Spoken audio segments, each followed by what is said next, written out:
Welcome back to the Deep Dive. You know, we love to explore new ideas here, so today we're diving into a socio-political model that could really shake things up. Ooh, this is a juicy one. It is. It's called the SELECTO electoral system, and it was developed by P.R. Sarkar. Oh, I'm familiar with his work. Me too. His book, Discourses on Governance and Social Order, really lays out this vision. And it's definitely a unique vision, right? Blending democratic elements with what he calls a benevolent dictatorship. Yeah, and it's all guided by these figures called sadvipras. It sounds kind of sci-fi, but it's actually rooted in some really deep philosophical and spiritual principles. What I find so fascinating about Sarkar is that he doesn't just tinker around the edges, you know? Right. He goes straight to the core. He's not afraid to challenge the very foundation of how we govern ourselves. Yeah, like he straight up calls traditional democracy mobocracy. Or even foolocracy. He argues that it often caters to the whims of the majority at the expense of wisdom and long-term vision. So he's not just advocating for a change in leadership, he's calling for a whole new paradigm of governance. Exactly. And that's where the concept of sadvipras comes in. Okay, so who are these sadvipras? Are they like philosopher kings or something? You could say that. Yeah. He describes them as individuals of exceptional moral and intellectual caliber. Okay, but not just book smarts, right? Right. It's not just about intellect, but also a deep commitment to ethical conduct and social service. So basically, virtuous intellectuals dedicated to serving humanity, not pursuing personal gain or power. Exactly. They're the heart and soul of this selecto electoral system. This is all sounding very idealistic, though. I'm curious how these sadvipras would be chosen in the first place. Well, Sarkar recognized that a traditional election process might not be the best way to identify these exceptional individuals. You're right, because the same problems of mobocracy could come into play. Exactly. So he envisioned a more rigorous and discerning selection process, one that emphasizes character, moral compass, and a genuine commitment to the well-being of all they. Okay, I'm starting to see how this all fits together, but how does the selecto electoral system actually work? Do people still get to vote? Absolutely. Democracy is still a key element. People elect officials to represent them and set policy just like we do now. Okay, so where do the sadvipras come in? Well, they form a selected board, and this board is responsible for choosing the individuals who will actually carry out those policies. So like a cabinet or a team of ministers? You could think of it that way. The key difference is that these individuals are chosen based on their competence and their alignment with the principles of sadvipra leadership. So it's like a system of checks and balances, but with an added layer of ethical and intellectual rigor. Precisely. It's designed to ensure that the people in power are not only capable, but also deeply committed to serving the collective good. This is fascinating. But how do we actually get from our current systems to this new model? Is this a peaceful transition, or are we talking about a full-blown revolution? Well, Sarkar actually outlines two possible paths. One is what he calls an intellectual revolution. Okay, what does that entail? Basically, it's a gradual process of spreading these ideas, raising consciousness, and inspiring people to demand change from within the system. So kind of like a grassroots movement. Exactly. But he also acknowledges that sometimes more direct action might be necessary, especially in situations where existing systems are deeply entrenched in injustice. Wait, direct action. What does that mean exactly? Does that imply violence? It's important to clarify that Sarkar's philosophy is rooted in nonviolence. However, he also believes that when conventional methods fail to address injustice, taking concrete action becomes a moral imperative. So it's about actively resisting social evils and immorality. Yes, but not necessarily through violence. It could involve things like peaceful protests, civil disobedience, or supporting individuals and organizations working for positive change. So it's about taking a stand against injustice and creating a more just and equitable world. Exactly. And Sarkar believed that this transformation would unfold in three distinct phases. Okay, I'm definitely intrigued to hear more about these phases, but before we dive into that, I have a question. Shoot. How does this system address the increasing interconnectedness of our world? Can it even work on a global scale? That's a great question. And this is where Sarkar's concept of cosmic ownership comes in. Cosmic ownership. That sounds pretty out there. It is. But it's also incredibly relevant to our world today. Sarkar envisioned a unified global society built on the principle that the resources of the universe belong to everyone, not just individuals or nations. So no more borders, no more fighting over resources. It's a radical idea, but that's the essence of it. He believed that this spiritual principle could transcend our differences and foster a sense of global unity and shared responsibility. Wow, this selecto electoral system, coupled with cosmic ownership, is really blowing my mind. We've only just scratched the surface, though. We've got to dive deeper into how this would all actually work in practice. Yeah, it really is a paradigm shift, isn't it? Moving away from that scarcity mindset and embracing abundance. Totally. Yeah. And it's not just some feel-good philosophy either. Right. This concept of cosmic ownership actually has practical implications for how we address things like, resource allocation, environmental sustainability, global economic justice. Oh, absolutely. It challenges us to think beyond national self-interest and prioritize the well-being of the entire planet. Okay, so let's zoom back in for a sec and talk more about those sadvipras. Sure. They're the ones choosing the leaders in this system. Yeah. So how do we make sure they're picking the right people, the most capable and ethical individuals? That's a key question, and Sarkar was very aware of that concern. Right, it can't just be like a popularity contest. No, not at all. He envisioned a much more rigorous process that goes beyond simply assessing intellect or skills. So what else would they be looking for? Well, things like character, moral compass, a proven track record of service to others. So it's not just about being brilliant, it's about being a good person. Exactly, someone who genuinely wants to serve humanity. But who gets to decide what good even means? Who makes those judgments? Well, that's where the collective wisdom of the Sadvipra board comes in. Right. They would represent diverse perspectives and areas of expertise, and they would work together to identify individuals who truly embody the highest ethical standards. It sounds like a huge responsibility. It is.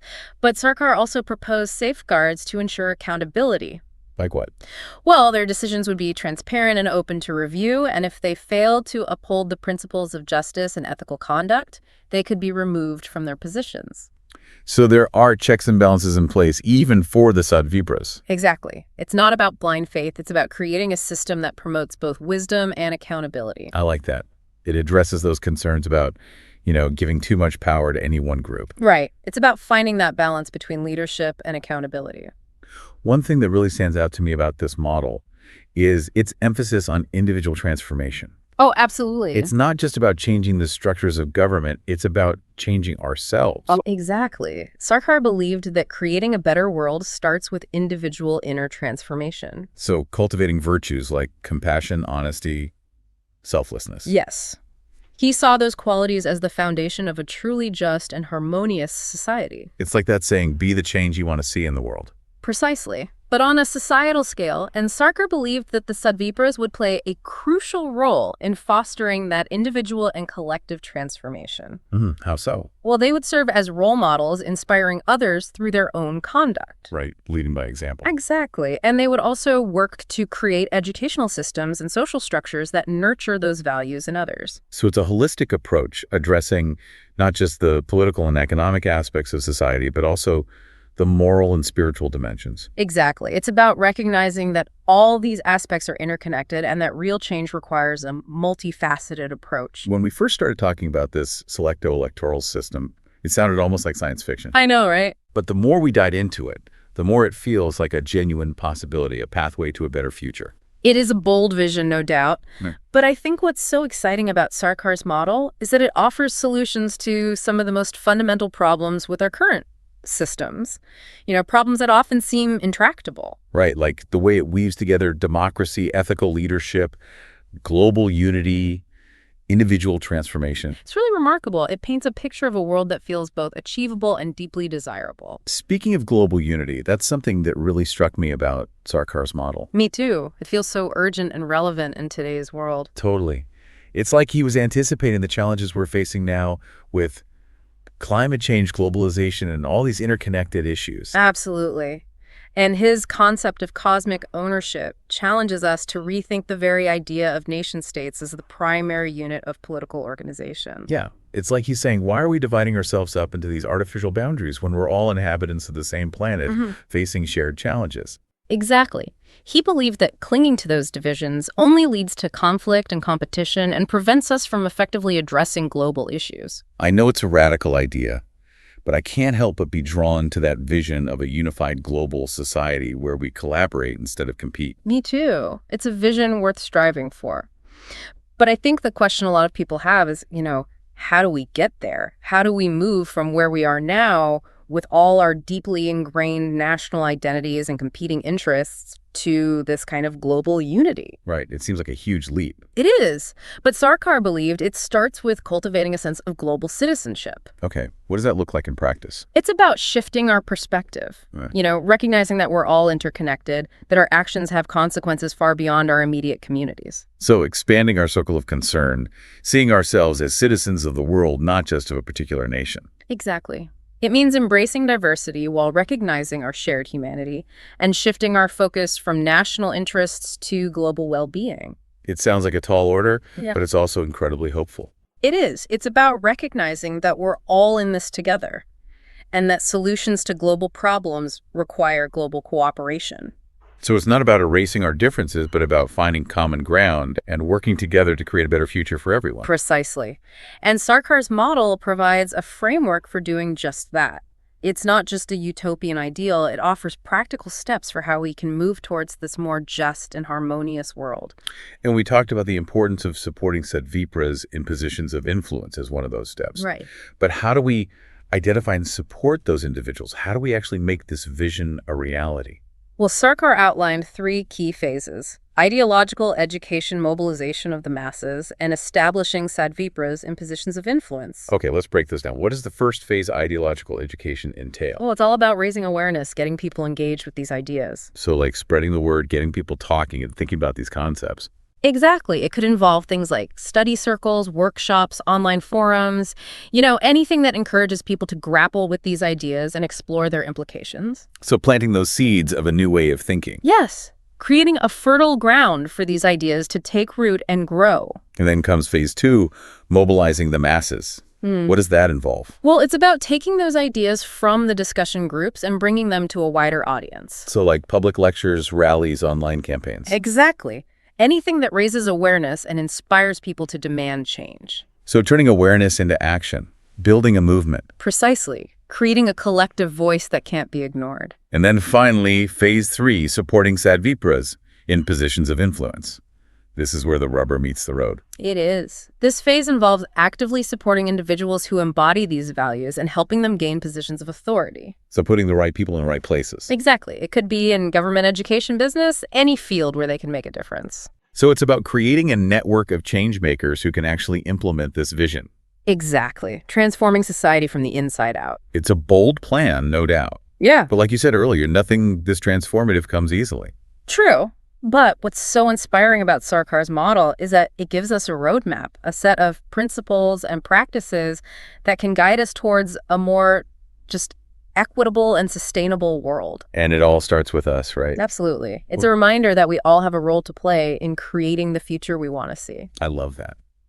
It feels empowering and hopeful. It is. It's about recognizing our own agency and taking action, even in small ways, to create the world we want to live in. So we've really gone deep into the nuts and bolts of this SELECTO electoral system. And it's definitely a revolutionary concept. But I think the big question a lot of our listeners might have is, why? Why should we care about this? What makes this model relevant to our lives today? That's the million-dollar question, right? And I think the answer lies in the state of our world right now. We're facing some pretty massive challenges. Climate change, economic inequality, political polarization, you name it. And it often feels like our current systems are struggling to keep up. Exactly. And that's where I think Sarkar's model offers a glimmer of hope. It's not a magic bullet, of course. Right. But it does provide a fresh perspective and a framework for approaching these problems differently. So you're saying that as radical as it sounds, this system could actually help us tackle some of these seemingly insurmountable issues. I think it has the potential to, it encourages us to think long-term, to prioritize ethical leadership, and to really understand how interconnected we all are. Okay, I'm on board with the vision, Yeah. but let's be real here. Is it actually realistic to think we can achieve this kind of transformation? I mean, the world feels so divided right now, so stuck in its ways. It's definitely a huge undertaking, no question. Yeah. But I think what gives me hope is that Sarkar's model doesn't rely on some top-down overnight revolution. Okay. It starts with us, with individuals making conscious choices to shift their perspectives and their actions. Right, he talked about those 3 phases: education, mobilization, and supporting sadvipras. Exactly. And those aren't just abstract concepts. They're practical steps we can all take right now to start building momentum towards this new way of being. So it's about empowering ourselves to become agents of change. Absolutely. Even small actions can make a difference, whether it's starting a book club to discuss these ideas, volunteering for a cause we believe in, supporting candidates who align with these values, or even just having conversations with our friends and family about these concepts. It all adds up, right? Exactly. Every little ripple creates a wave. I love that it, it makes this whole system feel less like some distant utopia and more like a tangible possibility, something we can actually work towards. That's the beauty of it, right? It's not about waiting for someone else to fix things. It's about recognizing our own agency and taking action. Well said. So as we wrap up our deep dive into the selecto electoral system, what's the one key takeaway you hope our listeners walk away with? I think it's this. The future is not something that just happens to us. It's something we create collectively. And by embracing bold ideas, challenging the status quo, and working together, we can build a world that reflects our highest aspirations for ourselves, for humanity, and for our planet. Beautifully said. And to our listeners, we encourage you to keep exploring these ideas. Keep the conversation going. Challenge your assumptions and imagine what a selecto electoral future might look like. Could this model, with its unique blend of democracy and ethical leadership, be a viable path to a more just, harmonious, and sustainable world? We'll leave you with that question to ponder.